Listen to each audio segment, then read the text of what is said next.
में आएगा। ठीक है, ध्यान से सुनो। भ्रूणपोष क्या होता है? त्रिगुणित संरचना होती है। प्राथमिक भ्रूणपोष कोशिका से भ्रूणपोष का निर्माण होता है। भ्रूण को पोषण प्रदान करती है। निर्वासित नामक वैज्ञानिक ने इसकी खोज करी थी। भ्रूणपोष 3 प्रकार का है, केंद्रकीय, कोशिकीय और होलोबियल। अब मैंने आपको इजी फॉर्म में समझाने के लिए अपन कैरियोकाइनेसिस को, केंद्रक विभाजन को के से डिनोट करेंगे और कोशिका द्रव्य विभाजन को, साइटोकाइनेसिस को अपन सी से डिवाइड करेंगे। सबसे पहले बात करते हैं केंद्रकीय भ्रूणपोष। केंद्रकीय भ्रूणपोष क्या होता है? प्राथमिक भ्रूणपोष कोशिका में, सबसे पहले केंद्रक विभाजन हुआ, 1 बार हुआ, 2 बार हुआ, 3 बार हुआ, 4 बार हुआ। अनियमित रूप से केंद्रक विभाजन के फलस्वरूप प्राथमिक भ्रूणपोष कोशिका में बहुत सारे केंद्रक बन जाते हैं। बहुत सारे केंद्रक बनने के बाद में इसमें रिक्तिका का निर्माण होगा, तो बीच में रिक्तिका बनी और सारे केंद्रक परिधि पे चले गए। अब इसमें कोशिका द्रव्य विभाजन हुआ तो इसके अंदर बहुत सारी कोशिकाएं बन गई और इसको अपन ने केंद्रकीय भ्रूणपोष बोला। फ्री न्यूक्लियर एंडोस्पर्म बोला। किसमें मिलता है? नारियल का पानी, बहुत इंपॉर्टेंट है। वहीं कोशिकीय भ्रूणपोष की बात करते हैं तो कोशिकीय भ्रूणपोष में क्या होता है? प्राथमिक भ्रूणपोष कोशिका में जो विभाजन होता है उसमें कैरियोकाइनेसिस व साइटोकाइनेसिस साथ में होता है। पहली बार डिवीजन हुआ तो कैरियोकाइनेसिस साइटोकाइनेसिस साथ में हुआ, दूसरी बार हुआ तो कैरियोकाइनेसिस साइटोकाइनेसिस साथ में हुआ। ऐसा बहुत बार डिवीजन हुआ और बहुत सारी कोशिकाएं बन जाती है, उसको अपन ने कोशिकीय भ्रूणपोष बोला। किसमें? नारियल का जो व्हाइट पार्ट होता है या फिर नारियल की जो मलाई होती है वो। ठीक है, उसके बाद में देखो होलोबियल प्रकार का भ्रूणपोष। प्राथमिक भ्रूणपोष कोशिका में जो फर्स्ट डिवीजन है, ध्यान से सुनो, प्राथमिक भ्रूणपोष कोशिका में जो पहला विभाजन है उसमें कैरियोकाइनेसिस प्लस साइटोकाइनेसिस साथ में होता है, जिसके फलस्वरूप 2 कोशिकाएं बनती है, बड़ी कोशिका और छोटी कोशिका। उसके बाद में उसमें क्या होता है? केंद्रक विभाजन। अनियमित रूप से केंद्रक विभाजन होकर बहुत सारे केंद्रक बन जाते हैं। बड़ी कोशिका में भी बहुत सारे केंद्रक, छोटी कोशिका में भी बहुत सारे केंद्रक। अब इसमें कोशिका द्रव्य विभाजन होगा जिसके फलस्वरूप बहुत सारी कोशिकाएं बन जाएगी।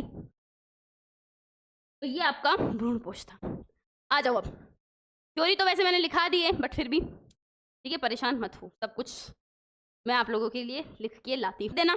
फिर उसके प्रकार, ठीक है, वैसे यहाँ पे रिपीट हुआ है, बस कुछ नहीं। अब बात करते हैं कोशिकीय भ्रूणपोष की। तो देखो केंद्रकीय भ्रूणपोष में याद रखना सबसे पहले कैरियोकाइनेसिस, कैरियोकाइनेसिस, कैरियोकाइनेसिस बहुत बार, फिर एंड में क्या होगा? साइटोकाइनेसिस होगा। तो केंद्रकीय भ्रूणपोष न्यूक्लियर एंडोस्पर्म या फिर फ्री न्यूक्लियर एंडोस्पर्म क्या है? प्राथमिक भ्रूणपोष केंद्रक में आरंभ से स्वतंत्र विभाजन होता है, किंतु उस अवस्था में कोशिका भित्ति का निर्माण नहीं होता है। मतलब सिर्फ केंद्रक विभाजन होता है। बने हुए केंद्रक परिधि की ओर व्यवस्थित हो जाते हैं, मध्य में एक बड़ी रिक्तिका बन जाती है। मतलब प्राथमिक भ्रूणपोष कोशिका में केंद्रक विभाजन होता है, बहुत सारे केंद्रक बन जाते हैं, फिर बीच में रिक्तिका का निर्माण होता है, सारे केंद्रक भित्ति पे एकत्रित हो जाते हैं। ठीक है, कुछ केंद्रक विभाजन के बाद प्रत्येक केंद्रक के चारों ओर भित्ति का निर्माण होता है। नारियल का कच्चा पानी एक स्वस्थ केंद्रीय भ्रूणपोष है जिसमें हजारों केंद्रक होते हैं। इसके आसपास सफेद गुदा कोशिकीय भ्रूणपोष है। तो ये दोनों ही इंपॉर्टेंट है कि नारियल का पानी केंद्रकीय भ्रूणपोष, नारियल का सफेद गुदा कोशिकीय भ्रूणपोष।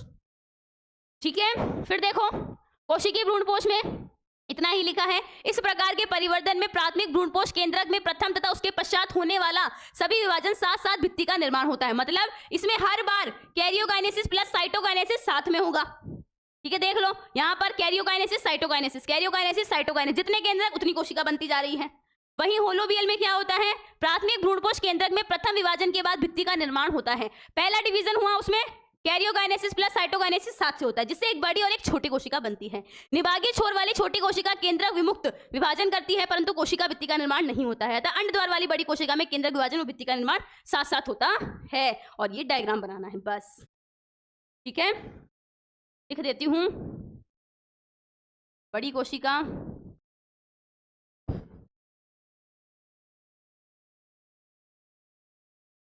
छोटी कोशिका,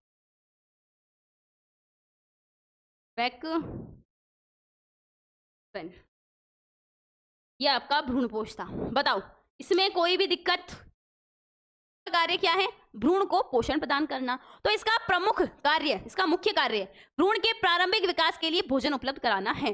भ्रूणपोष में वसा, कार्बोहाइड्रेट, प्रोटीन प्रचुर मात्रा में संचयित रहते हैं जो बीज के अंकुरण के समय नवोद्भिद को अच्छी तरह स्थापित करने के लिए पोषण प्रदान करते हैं। जनरली आपने देखा होगा कि सब लोग बोलते हैं कि नारियल पानी पीना चाहिए, उसमें बहुत न्यूट्रिशन होता है, बहुत पोषण होता है। जनरली वो बीज के लिए होता है बट हम उसका यूज करते हैं। ठीक है, तो ये याद रखना। अब भ्रूणपोष की उपस्थिति व अनुपस्थिति के आधार पर